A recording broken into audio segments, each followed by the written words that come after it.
डोंबिवलीत लहानाचा मोठा झाला. डोंबिवली ही कलेचं माहेरघर आहे असं म्हणतात. तर डोंबिवलीमध्ये आमचे मित्र भेटले मला. आमचा कॉलेजचा एक ग्रुप तयार झाला आणि त्या ग्रुपमुळे आम्ही नाटकं करायला लागलो, एकांकिका करायला लागलो. एकांकिका केल्या, एकांकिकेची बक्षिसं मिळवली आणि त्याच्यामुळे आपोआप आवड निर्माण झाली. आमची एक सिरियल त्यावेळेला चालू होणार होती, सर्जा राजा.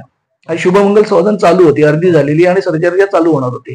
तर मग शुभमंगल सावधानला मी त्यांना असेस करायला लागलो. त्यांना त्याच्यामध्ये दूरदर्शन करता करता ते पण करत होतो. सिनेमा करायचे.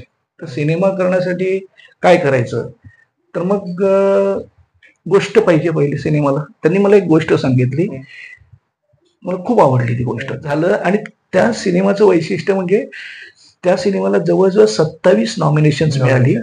त्या सिनेमाला 10 ते 12 अवॉर्ड्स मिळाली आम्हाला. त्या सिनेमाला बेस्ट डेब्यू फिल्म म्हणून अवॉर्ड मिळाले.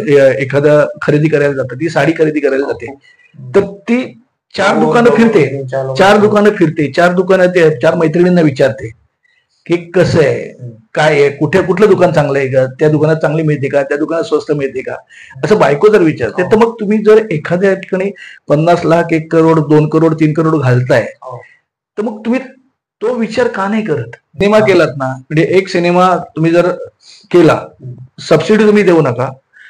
सिनेमा पूर्ण आहे, सिनेमा बघायचा, सिनेमा पूर्ण झालाय, त्याची काय लायकी आहे काय नाही ते नंतर बघतील, प्रेक्षक ठरवतील, तुम्ही नाही ठरवायचं. सिनेमा पूर्ण झालाय ना, हा, मग त्या निर्मात्याला सांगायचं की आता 30 लाख रुपये तू टाक, 30 लाख रुपये गव्हर्नमेंट टाकेल आणि 60 लाखात डिस्ट्रीब्युशन करेल. तो प्रॉपर सिनेमा पोचेल. ऍक्च्युअली हा खूप छान मुद्दा तुम्ही मांडला सर. खूप प्रॉपरली तो पोचेल. अदरवाईज लोक काय, सर आपण काम करूया, 70 लाखात सिनेमा बनवूया, 40 लाख इकडचे मिळतील, 30 लाख तिकडचे मिळतील, 20 लाख इकडचे मिळतील, 70 लाखातले 90 लाख इकडे झाले, 20 लाख तुम्ही प्रॉफिट, आपण परत तुमचं नाव होणार. हे जे काही निर्मात्यांचं हे काय ना, पैसे द्यायचंच नाही. तुम्ही डिस्ट्रीब्युशनला मदत करा, तुम्ही थिएटर्स उपलब्ध करून द्या.